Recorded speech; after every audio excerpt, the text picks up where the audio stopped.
It's a beautiful thing how much everyone is coming together as a community to help out. Andy, I'm sure the answer is both, but is the situation you're finding often owners who now don't have their home and don't have a place to keep their pet, or is it that you're finding now newly stray pets who were left behind, surely not intentionally, but who somehow survived the fires, but were left behind? There's definitely been I'm going to say something, and I know it's going to sound cruel and unhumane, especially to the people in America that is out of touch with reality. You know, I love pets. I love dogs. I love cats. I love birds. I love nature. I'm a nature lover. I love to go out in the woods. I love to go fishing. I love the things that God has given us to enjoy. And there's no doubt that all them pets that has been abandoned, they need to be dealt with. They need to be attended to. But I'm going to compare where our heart is right now in listening to this story, watching this story about all these pets that are now running around because of all the fires out in California that need to be tended to. I'm going to compare that to the story that I recently seen this morning regarding going over 100 days, in essence, towards what went on in North Carolina and Tennessee pertaining to basically towns just literally being washed away, whole towns gone, similar towards a fire. But yet, no, them people up there are going through brutal conditions as far as at the point of almost freezing to death. And it wasn't until either yesterday or the day before yesterday, some group intervened, some nonprofit intervened towards being out money of paying for, I think it was 3 weeks of people staying in hotels. Because you keep in mind, these people have been rattled. Everything that they have ever thought about ever owning in their entire life is gone. Same way with the people out in California. So this is where I'm going with this particular conversation. If we can go out of our way in helping dogs and helping pets, helping strays, helping other animals that need to be tended to, in which they do, how come we can't properly assist those who have rigorously went through what that they have went through in their lives? And it don't matter if you're in Florida, it don't matter if you're in Georgia, it don't matter if you're in South Carolina, North Carolina, or Tennessee, it don't matter where. How come the government can't step in? And I realize that you can't build FEMA trailers consistently or consecutively in order towards the needs that's out there. FEMA ain't going to be able to keep up with these issues. So how come the United States government can't step in and basically, I mean, you can call it whatever you want to call it. And like I told you on the beginning, there's going to be a lot of people that ain't going to like what I got to say on this. But how come the government can't make some sort of arrangement with all these RV sales? Because the RV industry has really, really tremendously taken off just within the past, really since COVID hit, probably within the past 7, 8, 10 years, it has really taken off.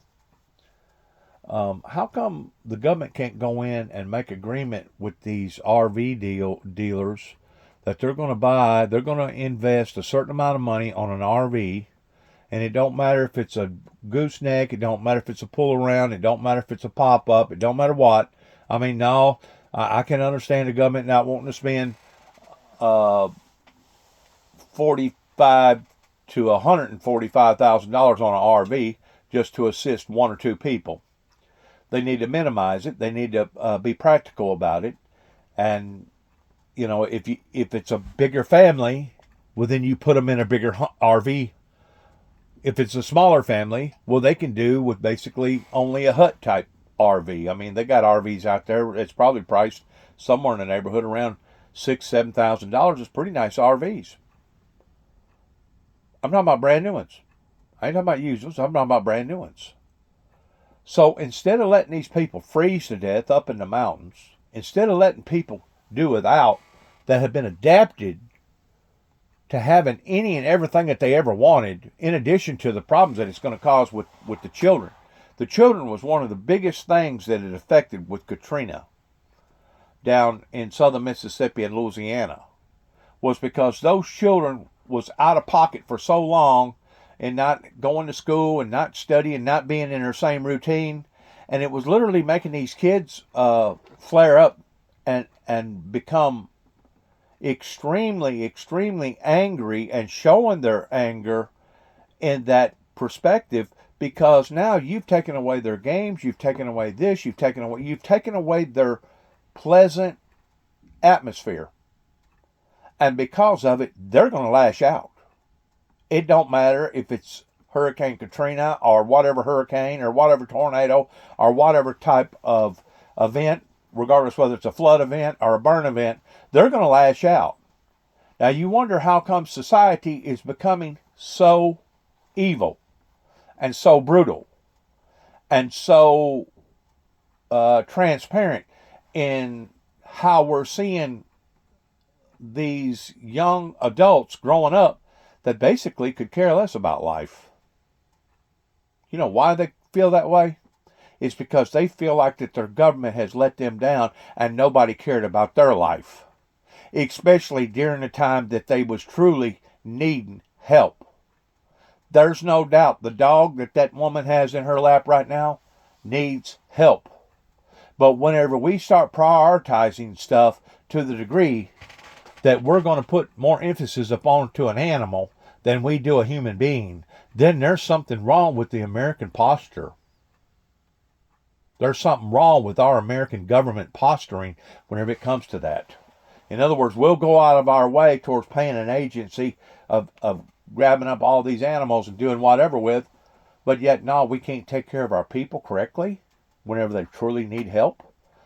And you're not going to be giving these people an RV. You basically make them sign off on a lease. That way the government can take that same RV and either take it back to the dealer wherever it come from, regardless whether you buy a new one or a used one, and work out some sort of an agreement that they would take it back. In other words, it's kind of like a lease deal, and as long as the RV is permittable and the people didn't tear it all to pieces, you can at least get some sort of money out of your investment.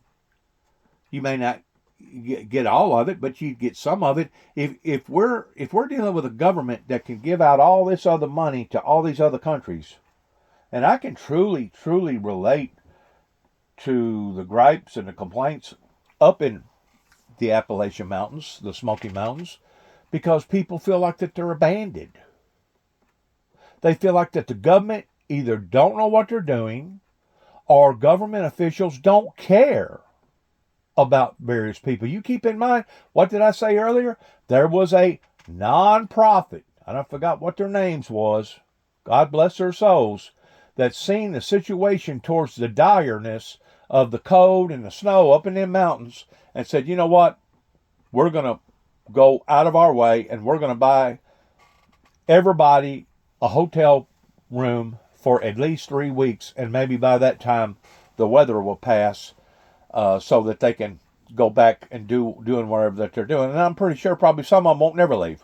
They'd probably rather die than they would to abandon their property or abandon their dreams and abandon their ideals and abandon their livelihoods. Some of them have been touched to that degree towards post-traumatic stress disorder that it's going to be very, very difficult for those people to come back. And by looking at it that way, you're basically already dealing with somebody that's basically already ruined. I'm not saying that they can't be turned around. I'm just saying that it's going to take a whole lot more time and a whole lot more effort to get that person turned around. Because once something like that happens, it literally turns people's lives upside down. And the sad thing about it is the children. The children that was very stable. They had good, stable lives. They had a school to attend. They had parents that was showing them love and affection, and they was had a routine to where they went to school and they done this and they done that and they done their homework and they still played the game and they still played music and they still had their ice cream and their popcorn or whatever. And now all of a sudden you go take all that away? No wonder these kids are acting the way that they're acting. Especially those that have went through extreme post-traumatic stress disorder situations. And we're seeing more and more of that in our society today. And I don't know if it's just the psychiatric community don't care, or if we have lost our insight towards just exactly how extreme that these events are having on our citizens. I mean, extreme. Like I said, whenever I was down there working the Katrina damage, one of the saddest things that I could think of that was going on was basically telling people that it had a policy for 30, 35, 40 years, maybe even 50 years, and never missed a payment. And they had it in their mind that they was going to be taken care of if anything ever take place in their lives. And now all of a sudden they're told, oh no, we're not going to cover you. We'll give you a nuisance settlement for $2,700. Or we'll give you a nuisance settlement for $5,000. In other words, you signed this agreement, and once we get you out of our lives, off our backs, according to this contract, you can never ever come back and bother us again. It's a nuisance settlement. And that's exactly what so many people has been blackmailed into in America. Or you can take the people that went through what they went through in Hawaii, and now all of a sudden you got land pirates, people that does got money, want to come in and buy them out, taking advantage of that particular person in that particular situation. That way that rich person can even get that much more richer. I've never seen a society that is so sick right now, in how that we have taken things out of the right perspectives. And like I said, I love animals, and that little cuddly little poodle right there that she's got in her hand right there looks as beautiful as any other dog in the world. But whenever we have more compassion for animals than we do human beings, something is wrong with our perspective. Like I said, some group, either yesterday or the day before, figured out the problems of it being so dire up in the mountains. And I'm pretty sure they didn't rescue all of them. And I'm pretty sure there's going to be people that's going to take their lives, just like the people that was taking their lives in Louisiana and in lower part of Mississippi, because once a person is already done in their 50s or 60s or 70s, it's hard to pick up and to start all over again. And once they have convinced themselves that they are doomed because of the very entity that they thought was going to take care of them in case something like that was to occur, now didn't occur, pertaining to their people that they was paying all these mortgage or these payments to, never missed a payment pertaining to their insurance policies, and now all of a sudden these people are left high and dry. And at that point in time, suicide looks a whole lot more attractive than living in a grueling, painful life that now has been forced upon to an individual, kind of like cancer or any other kind of incurable disease, that now all of a sudden that person's life is basically over in comparison to what that they had been adjusted to earlier. And it don't matter if it's a tornado, don't matter if it's a hurricane, doesn't matter if it's a flood, doesn't matter if it's the ordeal like happened towards up in North Carolina and Tennessee, or it don't matter pertaining to a major eruption like this right here. How come our government officials don't have enough sense to realize that there's no way in hell that the people up there in northern part of Indiana that was building them FEMA trailers, there's no way in hell for them to keep up with the supply and demand. No way. There's too many problems, too many people. So the next best thing would be go out here and make agreements with these RV people. Maybe not give them the whole amount of money that they really wanted pertaining to their profit margin, but at least try to meet them halfway in response towards a trailer just sitting there not doing nothing. Go ahead and get it off the lot. Let a family live in it. Make an agreement with the family. Tell the family, we're not giving this to you. This is only a set-aside program that the government's come up with towards being able to put you in a housing temporarily until you can get back on your feet. And make an agreement that, hey, you can only do this for 24 months, 2 years, and then after that, you have to get out of the trailer, or we'll make arrangements towards you buying the trailer back from the government. That way, the government isn't out the whole bill.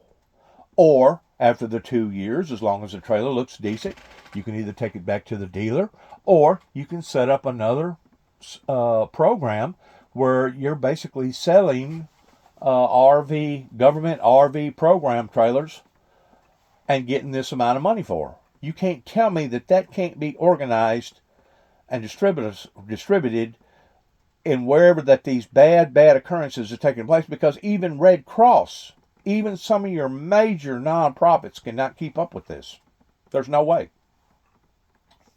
And I hope now, because of the severity of all this, especially with the children, I hope now that our government officials will see this and somebody will awaken our officials, our policymakers, and say, you know what, there is something that really needs to be done regarding FEMA in taking care of the people. Because like I said, that deal of them going into a hotel for 2 or 3 weeks, that's just a temporary Band-Aid. You know it as well as I do. You can put somebody in a temporary housing temporarily, and that sounds fine and dandy on a short term, but long term, you're going to have to do something else with all these people's lives that's been turned totally upside down. If not, we're going to be looked upon as being one of the most cruelest, coldest, insignificant government that has ever come into existence in the world. I don't even know that the Romans would have done their people this way. Back years and years ago, even before Christ, or during the time of Christ was here with us, there comes a time to where humanitarian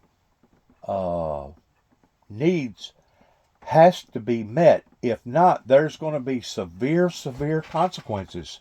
What we're seeing today with all these school shootings, with all the suicides and everything else going on, is part of those severe consequences. I'm telling you, what I'm looking at, and I'm really surprised that the psychiatric community had done already jumped on this, because it is affecting people's morale. It is affecting how people look at themselves and look at their government and look at the people that's supposed to be decent people, and they're probably thinking to themselves, my God, if this is what you call Christianity decency, I don't want none of it. Because they know that I was in trouble. They seen that I was in bad need, and they still kept driving by, and none of them would even offer me a cup of cold water. But yet, no, we're supposed to be a humanitarian Christian nation? What did Christ say about Christianity whenever it comes to being a subservient or the Good Samaritan? He said that if you see your brother in need, don't just offer him your coat, but offer him your cloak also. If your brother is in need and asks you to go a mile, don't just go 1 mile, but be willing to go 2 miles. This is what establishes a good, sound society. And once that society starts breaking away from those attributes or those type of practices, then that society goes to getting torn, and then is whenever you start seeing the consequences in behind that. And that's what we're seeing right now with all the shootings, all the morale being as low, people committing suicide, taking too many pills, just people going berserk, crazy. So if you think it's crazy now in LA or around LA, give it another 6 months to a year and you ain't seen crazy.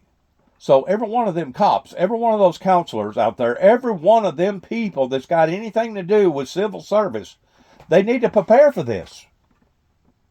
Especially if our government is going to throw them out, basically throwing the baby out with the baby water. If they're going to throw them out on the limb, the way that they have those people up there in eastern Tennessee and western North Carolina, you can expect some very harsh consequences that goes along by turning your back on a society like that. I've seen it more than once. I didn't just see it in Katrina or down in the lower part of Mississippi, but I've seen it in other areas to where whenever a bad event like that takes place, usually the suicide rate goes up in that area because of what them people went through. Because they no longer feel like that they have a life worth living. They no longer see life in the same perspective as what they did before all this occurred in their life versus after. And if the psychiatric community can't see that and recognize that and get on to our government officials about that, well, then they're the ones that's crazy. They're the ones that's inhumane. They're the ones that are the monsters that don't realize what kind of effect that this is having on pertaining to our society. Definitely been a shift.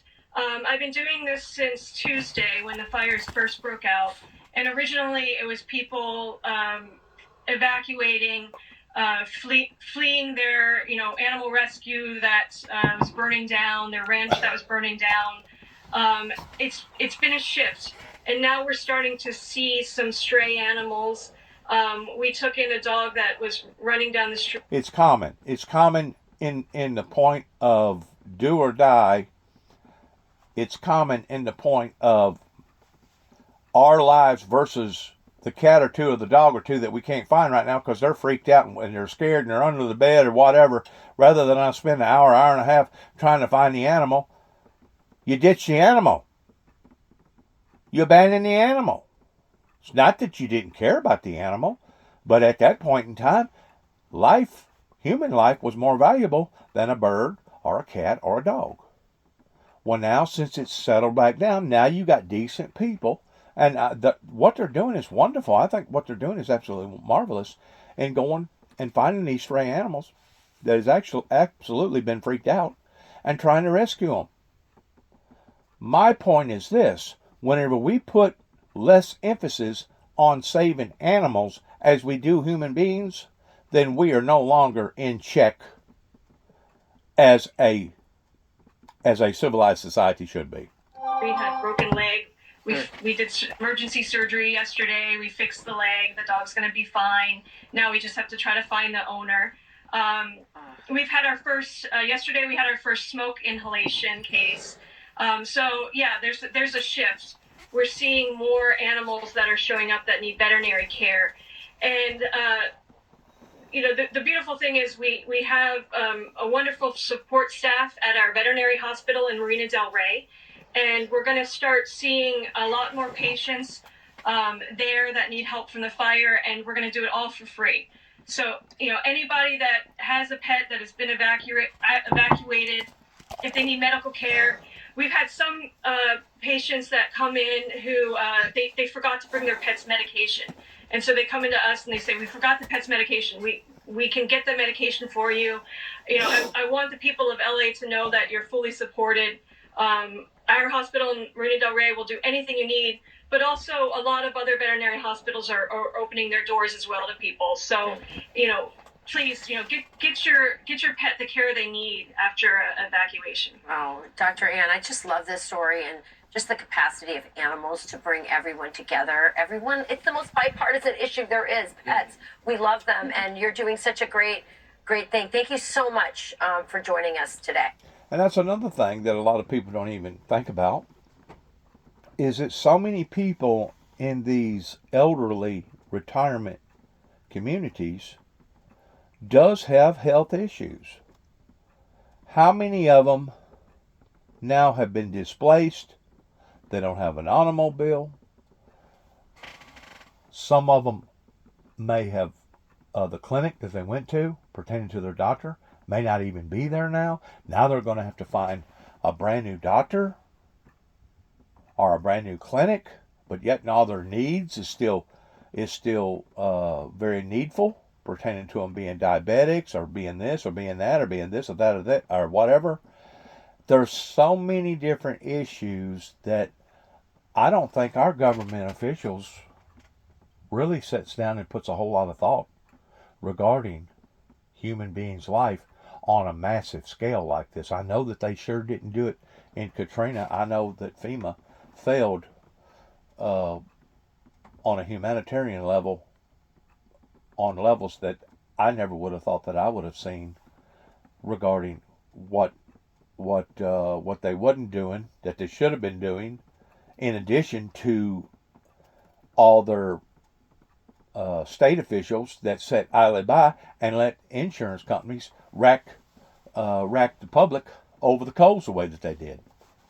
There's going to be a special place in hell for some of those people that sat idly by and knowed what the insurance companies was talking about and what they was trying to pull the wool over the public's eyes about was wrong.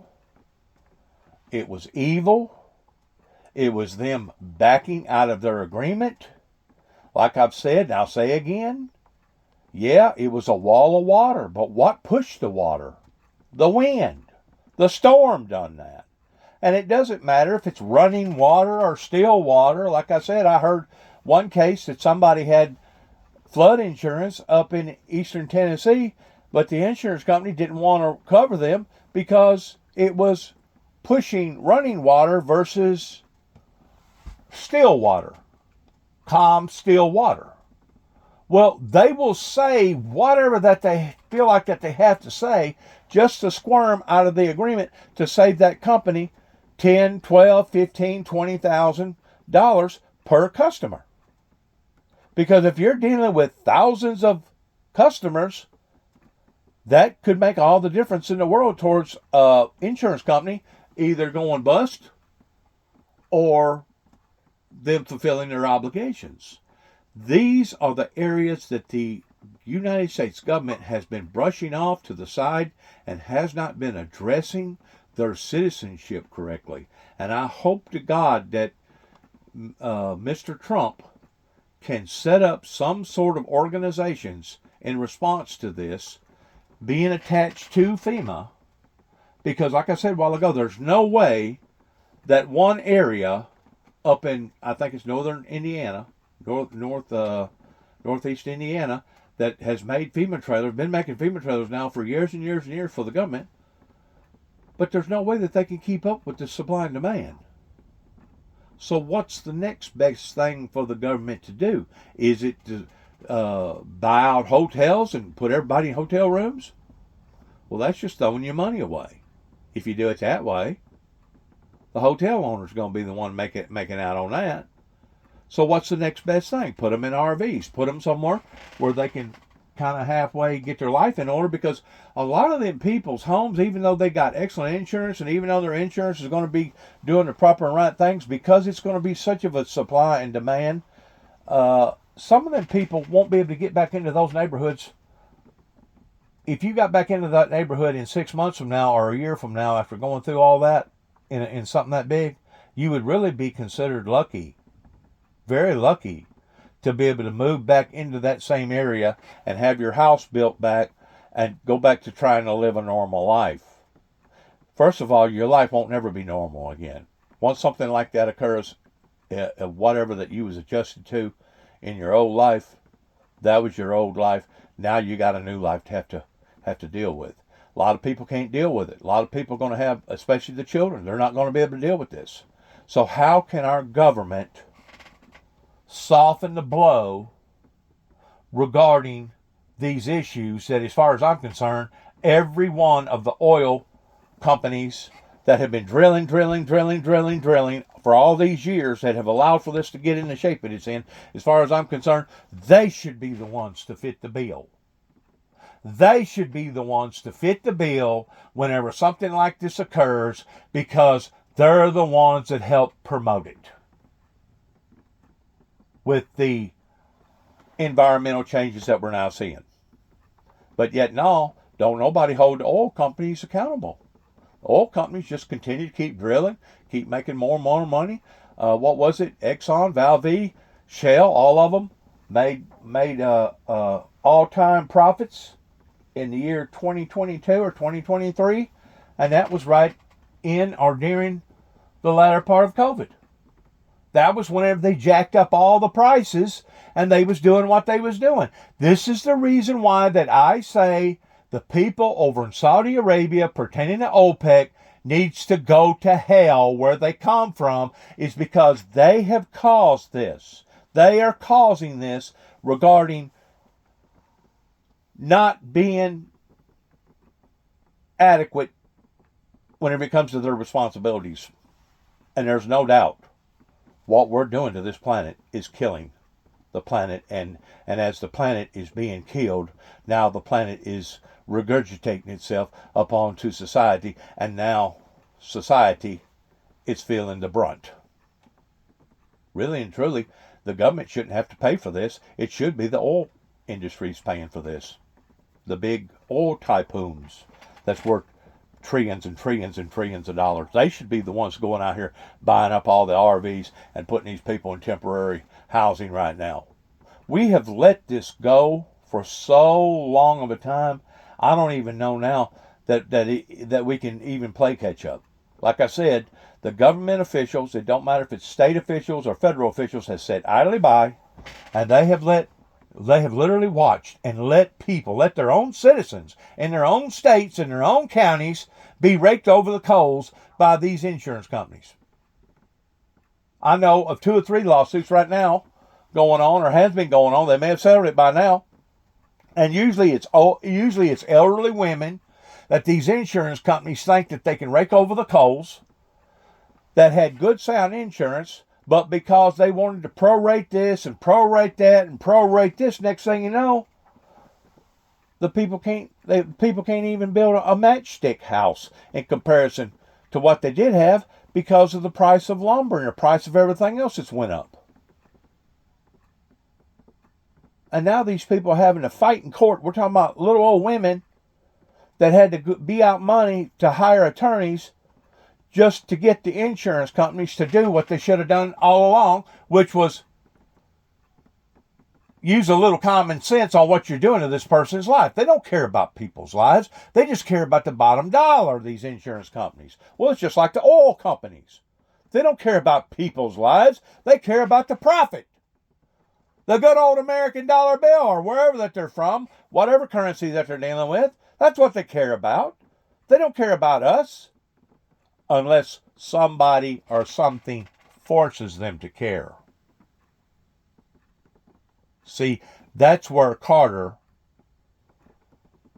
missed it by 3 foot by swinging at it, is that once that come to the government's awareness in the 60s, or in the 70s, whenever scientists brought this up to the White House, that's whenever they should have mandated certain practices about oil industries. We're now starting to utilize our services pertaining to big pharma in seeing what kind of prices that Biden's administration has attacked big pharma about their ungodly prices. How come we pay this amount of money for this drug whenever Canada or Asia or the Philippines or somebody else pays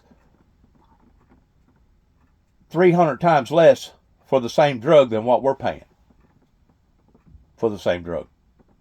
See what I'm saying? The American people being raked over the coals again and again and again. And it doesn't matter if it's in the medical industry. It doesn't matter if it's in the pharmaceutical industry. It doesn't matter if it's in the insurance industry. It doesn't matter if it's our own government industry. And you do have to look at the government towards it being an industry pertaining to basically leaving people high and dry. I mean, giving them, how much money was it? $750 to them people up there in the hills of Tennessee and North Carolina? And I realize that was just for a temporary fix, but in today's market, $750, if you're staying at the right hotel, won't get you but about 4 or 5 nights of staying in a hotel for $750. And then after that, you got to go. Do you think those hotel people that owns them hotels, do you think they have any empathy or sympathy for people that's going to be hurting? No. No, sir. The only thing they're going to care about is that bottom dollar. And if you ain't got what they demand, then they'll call up Joe Shepherd down the road here, and he'll come out there with his muscle men, and they'll have that person removed out of that room. Or they'll have that person removed out of that house or out of that apartment. Pertaining to the banks. The banks is another thing that want to take people to the cleaners about. There is so many different issues that whenever Donald J. Trump talks about draining the swamp, I don't really think he has a true ideal in just exactly how stagnated that the swamp is pertaining to the 1%ers versus the 99%ers. I really don't. Pertaining to the needs of the people.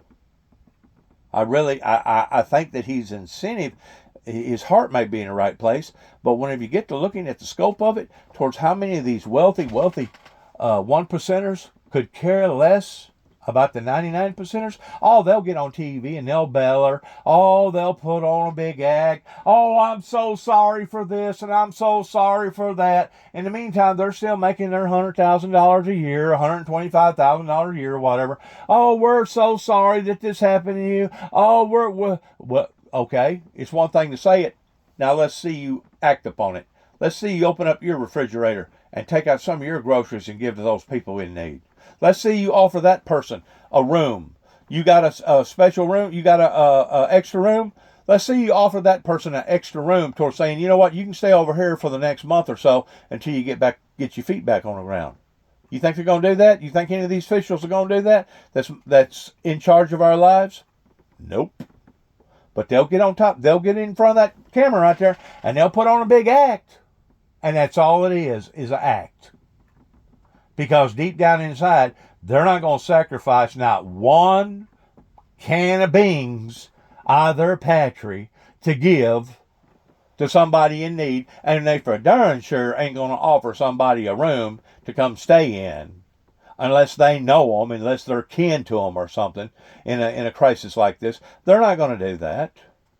This is all a bunch of smoke BS that we're seeing again and again and again on TV, and unless the people stand up about this and call their hand on this, we're only going to see this recycling itself again and again and again. And in the meantime, the planet is getting angrier.